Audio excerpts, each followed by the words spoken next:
പ്രധാനമന്ത്രി വിളിച്ചു ചേർത്ത അടിയന്തര യോഗത്തിന്റെ ദൃശ്യങ്ങളാണ് കാണുന്നത്. കേന്ദ്ര വിദേശകാര്യമന്ത്രി എസ് ജയശങ്കർ അടക്കമുള്ളവർ പങ്കെടുക്കുന്ന യോഗം വളരെ പെട്ടെന്ന് തന്നെ അടിയന്തര സഹായങ്ങൾ, വൈദ്യസഹായം വേണ്ടവരുണ്ടെങ്കിൽ, ഇന്ത്യക്കാർ ആശുപത്രിയിൽ കഴിയുന്ന ഇന്ത്യക്കാർക്ക് അടിയന്തരമായിട്ടുള്ള വൈദ്യസഹായം എത്തിക്കേണ്ടവരുണ്ടെങ്കിൽ ആ തരത്തിലേക്കുള്ള നടപടികൾ ഏകോപിപ്പിക്കുക. ഒപ്പം അപകടത്തിൽ മരിച്ചവരുടെ, തീപിടുത്തത്തിൽ മരിച്ചവരുടെ ഭൗതികദേഹങ്ങൾ നാട്ടിലെത്തിക്കുന്നത് വളരെ പെട്ടെന്ന് തന്നെ നടപ്പാക്കാനുള്ള ആ ദൗത്യങ്ങളിലേക്ക് നേരത്തെ പറഞ്ഞതുപോലെ തന്നെ പ്രത്യേക സജ്ജീകരണങ്ങൾ, ഫ്ലൈറ്റ് അടക്കമുള്ള സജ്ജീകരണങ്ങൾ ആലോചനയിൽ വരുന്നു.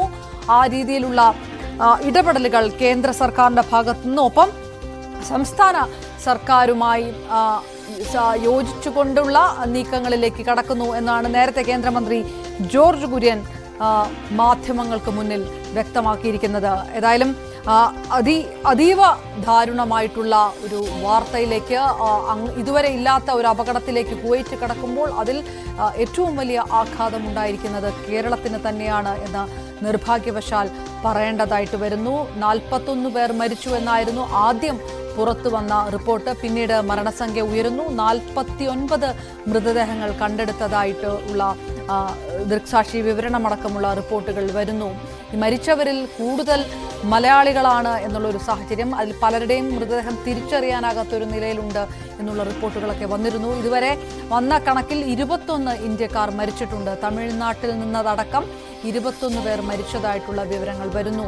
11 മലയാളികളുണ്ട് എന്നുള്ള റിപ്പോർട്ടുകൾ ഏകദേശം സ്ഥിരീകരിക്കാവുന്ന ഒരു സാഹചര്യത്തിലേക്ക് കൂടി കടക്കുകയാണ്. 3 തരത്തിൽ അപകടമുണ്ടായിരിക്കുന്നു. പലരും തീപ്പൊള്ളലേറ്റ് മരിച്ചപ്പോൾ കൂടുതൽ പേരും വിഷപ്പുക, തീപിടുത്തത്തിന്റെ ഭാഗമായുണ്ടായ വിഷപ്പുക ശ്വസിച്ച് മരണത്തിന് കീഴടങ്ങുകയാണ് ഉണ്ടായത്. അതേസമയം 6 നില കെട്ടിടത്തിൽ നിന്ന് ജനൽ വഴി പുറത്തേക്ക് രക്ഷപ്പെടാനായി പലരും ശ്രമിക്കുന്നു. അങ്ങനെ പുറത്തേക്ക് ചാടിയപ്പോൾ അപ്പോൾ മരണപ്പെട്ടവരും ഉണ്ട്. പലർക്കും ഗുരുതരമായി പരിക്കേൽക്കുകയും ചെയ്തു. എന്നാൽ അതേസമയം അങ്ങനെ രക്ഷപ്പെട്ടവരും ഇതിനകത്തുണ്ട്. ആ രീതിയിലുള്ള പ്രതികരണങ്ങളൊക്കെ വന്നുകൊണ്ടിരിക്കുന്ന ഒരു സാഹചര്യവും കൂടിയുണ്ട്.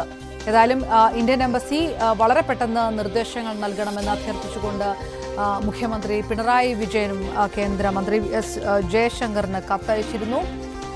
കേന്ദ്ര സർക്കാരിൻ്റെ ഭാഗത്തു നിന്നും ത്വരിതഗതിയിലുള്ള നടപടികളിലേക്ക് കടക്കുന്നതിൻ്റെ സൂചനകൾ, അതിൻ്റെ ദൃശ്യങ്ങൾ, പ്രധാനമന്ത്രി വിളിച്ച അടിയന്തര യോഗത്തിൻ്റെ ദൃശ്യങ്ങൾ തന്നെയാണുള്ളത്. 1 മണിക്കൂർ മുൻപാണ് പൂർണ്ണമായും കെട്ടിടത്തിൽ നിന്ന് ആൾക്കാർ എല്ലാവരെയും, അതായത് അവസാന മൃതദേഹം പോലും എടുത്തുകൊണ്ട് അഗ്നിശമനസേന രക്ഷാപ്രവർത്തനം പൂർത്തിയാക്കിയത്. 4 ആശുപത്രികളിലേക്ക്, വിവിധ ആശുപത്രികളിലേക്ക് മാറ്റുകയാണ് ചെയ്തിട്ടുണ്ടായിരിക്കുന്നത്. സജിത്ത്, അപ്പോഴും ഇനിയും കേരളത്തെ സംബന്ധിച്ചിടത്തോളം 5 പേരുടെ പേരുകളാണ് സ്ഥിരീകരിച്ചിരിക്കുന്നത്. ഇനിയും ആൾക്കാരെ ഐഡന്റിഫൈ ചെയ്യാൻ ഇരിക്കുന്നു. 21 എന്ന് പറയുമ്പോൾ, 11 മലയാളികൾ എന്ന് പറയുമ്പോൾ ആരെല്ലാം, അത് എവിടെയെല്ലാം ഉള്ളവരാണ് എന്നുള്ളത് സംബന്ധിച്ച് സ്ഥിരീകരണം ഉണ്ടായിട്ടില്ല. ഇപ്പോഴും ബന്ധപ്പെടുന്ന, ഇത് വിവരമറിയാൻ ബന്ധപ്പെടുന്ന നാട്ടിലുള്ള കുടുംബാംഗങ്ങളെ സംബന്ധിച്ചിടത്തോളം ആശങ്ക അവസാനിക്കാത്ത ഒരു സാഹചര്യമുണ്ട്. ആ ഒരു കൺസേൺ ഒക്കെ അഭിസംബോധന ചെയ്യപ്പെടുന്നുണ്ടായിരിക്കും. സംസ്ഥാന സർക്കാർ അതനുസരിച്ചുള്ള നടപടികളിലേക്കൊക്കെ കടക്കാൻ ഒരുങ്ങുന്നുണ്ടായിരിക്കും. നോർക്ക അതായിരിക്കും ചെയ്യുന്നുണ്ടാകുക. അങ്ങനെ ഒരു പ്രതീക്ഷയൊക്കെയാണ് ഈ സമയത്തുള്ളതല്ലേ?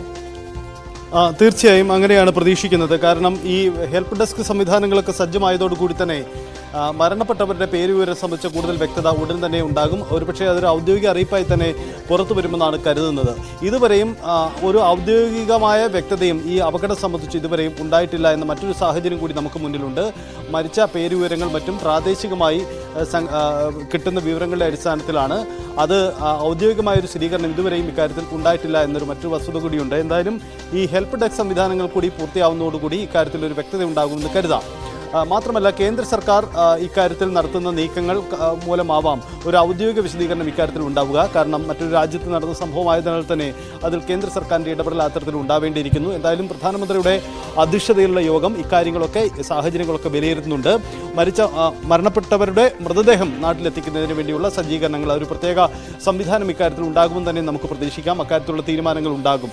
നേരത്തെ ഞാൻ സൂചിപ്പിച്ച് വന്നതുപോലെ ഈ കൊല്ലം സ്വദേശി ഷമീറിൻ്റെ മൃതദേഹം നാട്ടിലെത്തിക്കുന്നത് സംബന്ധിച്ച ആശങ്ക അധികൃതരുമായി ഈ കുടുംബാംഗങ്ങൾ പങ്കുവച്ചിരുന്നു. അപ്പോൾ വേഗത്തിൽ മൃതദേഹം നാട്ടിലെത്തിക്കുന്ന കാര്യത്തിൽ ചില തടസ്സങ്ങളുണ്ട്. കാരണം ഈ അപകടം അത് തീവ്രതയേറിയതാണ്, കൂടുതൽ മരണം സംഭവിച്ചിട്ടുണ്ട്. അതുകൊണ്ട് ഇക്കാര്യത്തിൽ പിന്നീടൊരു വ്യക്തത ഉണ്ടാകുമെന്ന ഉറപ്പാണ് അവർക്ക് ഉണ്ടായത്. അതുകൊണ്ട് എന്തായാലും മൃതദേഹങ്ങൾ നാട്ടിലെത്തിക്കുന്നതിന് ഒരു പ്രത്യേക സംവിധാനം ഉണ്ടാകും. നേരത്തെ നമ്മൾ സൂചിപ്പിച്ചതുപോലെ ഒരു സ്പെഷ്യൽ ഫ്ലൈറ്റ് പോലെയുള്ള സംവിധാനങ്ങൾ, തീർച്ചയായും അത്തരം സംവിധാനങ്ങൾ നമുക്ക് പ്രതീക്ഷിക്കാം. എന്തായാലും കുടുംബാംഗങ്ങൾക്ക് കുടുംബാംഗങ്ങൾ നഷ്ടപ്പെട്ടവരെ ആശ്വസിപ്പെടുത്താനുള്ള ആശ്വാസ നടപടികളുമായി സർക്കാർ സംവിധാനങ്ങൾ മുന്നിട്ടിറങ്ങിയിട്ടുണ്ട്. കേന്ദ്ര സംസ്ഥാന സർക്കാരുകളും പ്രമുഖരുമൊക്കെ അത്തരം അനുശോചന സന്ദേശങ്ങളും പുറത്തിറക്കിയിട്ടുണ്ട്. എന്തായാലും ഹെൽപ്പ് ഡെസ്ക് സംവിധാനങ്ങളുണ്ട്. അതുകൊണ്ട് മലയാളികൾ ആരും ഇനി ആശങ്കപ്പെടേണ്ടതില്ല. അത്തരം വിദേശങ്ങളിൽ കുടുങ്ങിക്കിടക്കുന്നവരെ കുറിച്ചുള്ള പേര് വിവരങ്ങൾ ലഭ്യമാവാൻ നമ്മൾ അടക്കം സ്ക്രീനിൽ കാണിക്കുന്ന നമ്പറുകളിൽ ബന്ധപ്പെട്ടാൽ അത്തരം വിവരങ്ങൾ ലഭ്യമാവും. അതിന് പ്രത്യേക സജിത്ത് വിവരങ്ങൾ നൽകിയത്.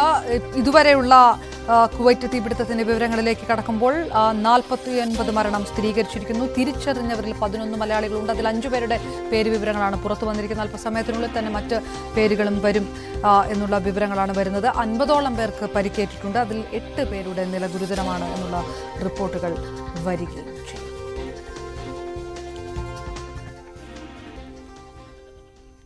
പൂർണ്ണമാകുന്നു വാർത്താ ബുള്ളറ്റിൻ. നമസ്കാരം.